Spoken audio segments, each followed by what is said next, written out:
ખેડૂતોના પાક વીમાના વળતર મુદ્દે રાજ્ય સરકાર તરફથી રજૂ કરાયેલ રિપોર્ટ કોર્ટે નકાર્યો। વળતર માટે સરકારનો સર્વે યોગ્ય નહીં હોવાની વાત હાઈકોર્ટે કહી। 2017-2018માં ખરીફ પાકને નુકસાન થયું હોવાની વાત પણ કોર્ટે કહી છે। પીએમએફબીવાયના ખેડૂતોને સાંભળ્યા વગર રિપોર્ટ બનાવ્યો। સરકારની કમિટીએ એક તરફી રિપોર્ટ બનાવ્યો। ક્લેમ બાબતે પણ કમિટીએ સુનાવણીની તક ન આપી। નવેસરથી રિપોર્ટ રજૂ કરવા હાઈકોર્ટે સરકારને આદેશ કર્યો છે।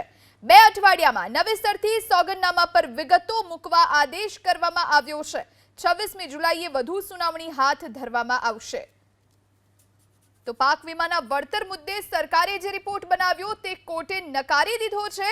વળતર માટે સરકારનો જે સર્વે છે તે યોગ્ય ન હોવાની વાત હાઈકોર્ટે કહી છે।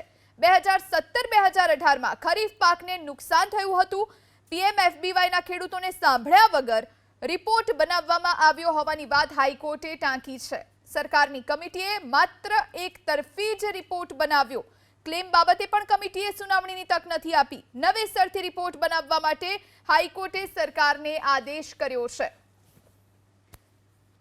તો હવે વધુ સુનાવણી 26મી જુલાઈએ હાથ ધરવામાં આવશે। 2 અઠવાડિયાની અંદર નવેસરથી સોગંદનામા પર વિગતો મૂકવાના આદેશ।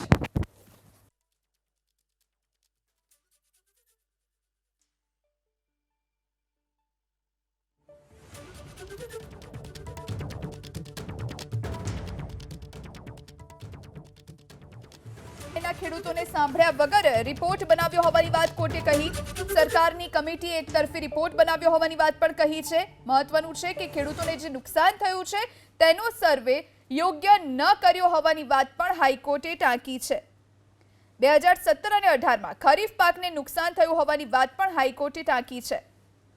તો સરકારની કમિટીએ એક તરફી રિપોર્ટ બનાવ્યો છે અને હવે ફરીથી રિપોર્ટ બનાવવા માટે સરકારે આદેશ કર્યો। આ વિશે વધુ જાણકારી માટે સંવાદદાતા તેજસ મહેતા આપણી સાથે લાઈવ જોડાયા છે। તેજસ, શું વધુ જાણકારી છે?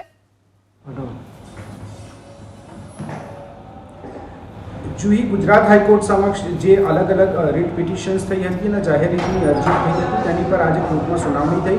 કોર્ટે સ્પષ્ટપણે રાજ્ય સરકાર તરફથી જે રિપોર્ટ રજૂ કરાયો હતો તેને સ્વીકારવાનો ઇનકાર કરી દીધો છે અને રિપોર્ટને મહદઅંશે નકારી દીધો છે। કારણ કે જે ખેડૂતોને સાંભળ્યા વિના જ આ આખો જે રિપોર્ટ તૈયાર કરવામાં આવ્યો છે તે રિપોર્ટ સ્વીકારી શકાય નહીં તેવું કોર્ટે નોંધ્યું।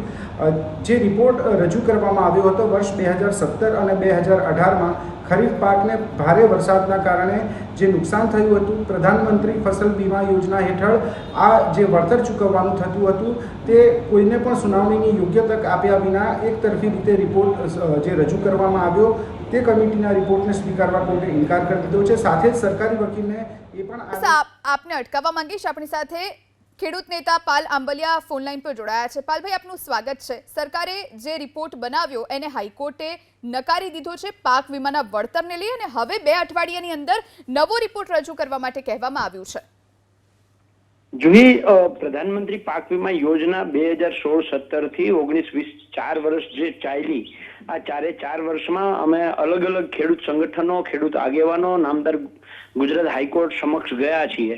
કારણ કે 4 વર્ષ કાં તો અતિવૃષ્ટિ થઈ છે, કાં તો દુષ્કાળ થયો છે, કાં તો કમોસમી વરસાદનો ખેડૂતો ભોગ બન્યા છે।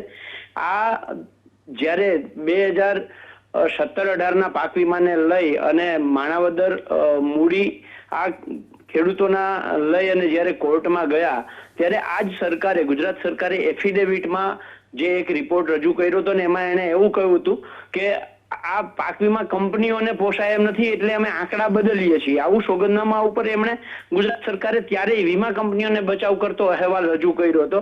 ત્યારે નામદાર ગુજરાત કોર્ટે સરકારને એવું કહ્યું હતું કે તમે કઈ દુનિયાના છો। આજે ફરીથી એક બીજા કેસની અંદર મને આખી વિગત નથી ખબર પણ હમણાં જે માહિતી મળી છે એ મુજબ ગુજરાત સરકારે ક્યાંક ને ક્યાંક કંપનીઓને બચાવતા એટલે કે કંપનીઓની ફેવરનો અને ખેડૂતોની વિરોધનો જે રિપોર્ટ કર્યો છે એમાં પણ નામદાર ગુજરાત હાઈકોર્ટે સરકારને ફટકાર કરી છે। મારા નામજોગ 16-17માં અમે કોર્ટમાં ગયા છીએ। એવી જ રીતે એક કેસમાં રતનસિંહ, રાજુભાઈ, સાગરભાઈ ને એ લોકો ગયા છે, અમુકમાં કુલદીપભાઈ ને ગયા છે। એટલે તમામ 4 વર્ષની અંદર જ્યારે કોર્ટમાં ખેડૂતોએ જવું પડે છે અને કેના માટે જવું પડે છે તો કે ખેડૂતોના હકનું જે પ્રીમિયમ એને ભર્યું છે અને પ્રીમિયમના બદલે જે એને વીમો લેવાનો છે એના માટે કોર્ટમાં જવું પડે છે। એટલે ત્યારે સરકાર માટે આ શરમજનક બાબત છે। જુહી, પાલભાઈ, સરકારની કમિટી એકતરફી રિપોર્ટ બનાવ્યો હોવાની વાત પણ કોર્ટે ટાંકી છે ને સાથે એવું પણ કહેવામાં આવ્યું છે કે ખેડૂતોને સાંભળવામાં નથી આવ્યા. આપનું શું માનવું છે? જો પ્રધાનમંત્રી પાક વીમા યોજનાની જે ગાઈડલાઈન છે એ ગાઈડલાઈનની અંદર 4 જ કમિટીઓ છે. એક છે ગ્રામ સમિતિ, એક છે તાલુકા સમિતિ, એક છે જિલ્લા સમિતિ અને એક છે રાજ્ય સમિતિ. આ રાજ્ય સમિતિ ઉપરાંત સરકારે એક ટેકનિકલ સમિતિ જે બનાવી છે જે પ્રધાનમંત્રી પાક વીમા યોજનાની ગાઈડલાઈનનો ક્યાંય ભાગ જ નથી. અને એ જ ટેકનિકલ સમિતિ જે છે એ સમિતિએ જ ક્યાંક ને ક્યાંક આ પાક વીમાના પત્રકો જે હિસાબો જે આપવાની અમે દર વર્ષે માંગ કરીએ છીએ, દર વખતે માંગ કરીએ છીએ, આપવાના બદલે આંકડામાં ફેરફાર કર્યા છે. તો એ જ બાબતને લઈ અને 2016-17માં જ્યારે આ પાક વીમાને લઈ અને રતનસિંહ અને એ લોકો જ્યારે કોર્ટમાં ગયા ત્યારે પણ સરકારને કોર્ટે ફટકાર કરી હતી.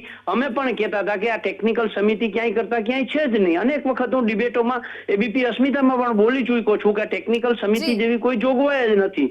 જે સમિતિની જોગવાઈ ન હોય એ સમિતિ બનાવી અને વીમા કંપનીને બચાવવા માટે સરકાર આટલો પ્રયત્ન કરે તો એની જગ્યાએ વીમા કંપનીની જગ્યાએ સરકારે ખેડૂતોની ફેવર કરવી જોઈએ. એની જગ્યાએ સરકાર જ્યારે ક્યાંક ને ક્યાંક વીમા કંપનીઓને બચાવવા માટે જે મથામણ કરે છે એ સાબિત કરે છે કે સરકારનો પ્રેમ કેવો છે. જે સમિતિ ના હોય એવી સમિતિ ઊભી કરી અને આંકડાઓમાં ફેરફાર કરવા આ ક્યાંક ને ક્યાંક ખેડૂત વિરોધી સરકાર છે. એના લક્ષણો બહુ સાફ છે. જુહી જી, આભાર પાલભાઈ અમારી સાથે જોડાવા માટે. હિતેન્દ્ર પટેલ આપણી સાથે ફોન લાઈન પર જોડાયા છે, ભાજપના નેતા. હિતેન્દ્રભાઈ, આપનું સ્વાગત છે. જે પ્રમાણે સરકારે જે રિપોર્ટ રજૂ કર્યો એની હાઈકોર્ટે ઝાટકની કાઢી છે ને ફરી એક વખત પાક વીમાને લઈ અને સર્વે કરવા માટે કહેવામાં આવ્યું છે. 2 અઠવાડિયાની અંદર રિપોર્ટ તૈયાર કરવા માટે કહેવામાં આવ્યું છે. શું કહેશો તેને લઈને? નંબર હાઈકોર્ટે જે ડાયરેક્શન આપ્યા છે સરકાર એનું સન્માન કરશે. ખેડૂતોના હિતમાં કોઈ પણ વાત હશે તો એના માટે સરકારની પ્રતિબદ્ધતા છે. ભૂતકાળમાં અનેક યોજનાઓ દ્વારા ભારતીય જનતા પાર્ટી સરકારે ખેડૂતને પૂરક બનવાનો પ્રયાસ કર્યો છે.